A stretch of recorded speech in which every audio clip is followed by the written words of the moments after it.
Hi, എല്ലാവർക്കും നമസ്കാരം. ഏകജാല കേന്ദ്രയിലൂടെ സ്വന്തമായി എഡ്യൂക്കേഷൻ മേഖലയിൽ സംരംഭം ആരംഭിക്കാൻ അപേക്ഷകൾ നൽകിയിട്ടുള്ള എല്ലാവർക്കും അഭിനന്ദനങ്ങൾ. പ്രധാനമായും രണ്ട് രീതിയിലാണ് ഈ പ്രൊജക്ട് ആരംഭിക്കാൻ സാധിക്കുന്നത്.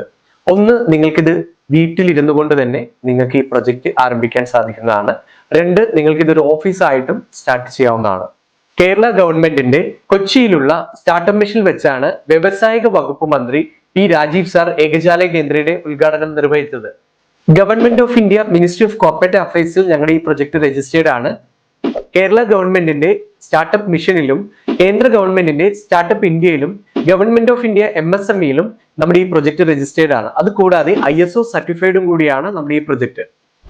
കേരളത്തിലെ യുവതി യുവാക്കൾക്ക് ജില്ലാ അടിസ്ഥാനത്തിൽ 300-ലധികം ഓപ്പർച്യൂണിറ്റീസ് ആണ് ഏകജാല കേന്ദ്ര തുറക്കുന്നത്.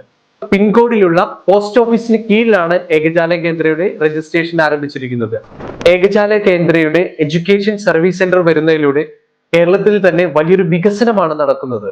അവസരങ്ങൾ ഒരിക്കലും ആരെയും കാത്തു നിൽക്കില്ല. ഇന്ന് തന്നെ ഏകജാല കേന്ദ്രയുടെ ഭാഗമാവുക.